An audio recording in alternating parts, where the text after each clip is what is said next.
Ребята, я вам расскажу сказку. Вот это вот Михаил Потапыч, вот это вот мама медведица, вот это вот малыш медвежонок, вот это вот Маша. Однажды жили-были 3 медведя. Для 10гадовага Владимира Андреянца, жыхара аграгарадка Валішча Пінскага района, летнія канікулы – гэта не толькі пара адпачынку і вясёлага баўлення часу. Гэта яшчэ выдатная магчымасць пачытаць. Хлопчык у літаральным сэнсе праглытвае кнігі. Некаторыя кшталту Машы Медведя намагаецца завучваць на памяць. Мне особенно интересны книжки про Незнайку. Как он на Луну летал, все его приключения. Мне нравятся книжки про электричество, про природу и про многое другое.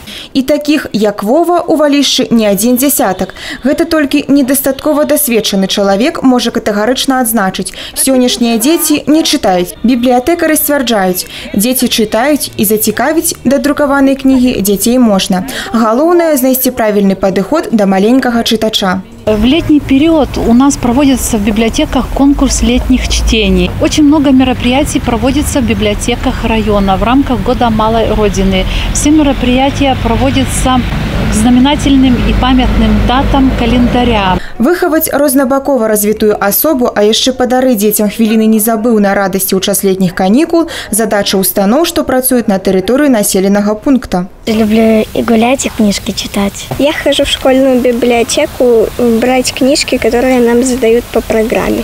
Я еще люблю читать и книжки. Вот я вчера читала 3 книжки. Стараемся работать со всеми учреждениями и организациями на территории Валищенского сельисполкома.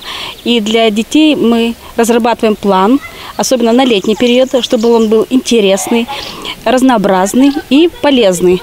Вот такие формы работы, как, например, детские дискотеки, это простая форма, но игровые программы, спортивные программы, видеопоказы.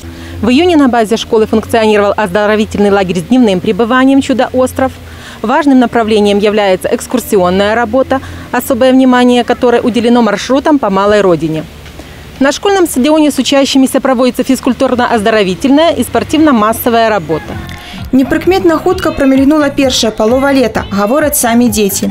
Зусім хутка зноў трэба будзе прымяраць форму на будучы вучэбны год, складваць партфель у паход у краіну ведаў, а пакуль ёсць яшчэ час насалодзіцца ўсімі фарбамі летніх канікул. Марыя Кобец, Ганна Буйкевіч, Александр Дьяченко, тэлерадыёкампанія «Брэст».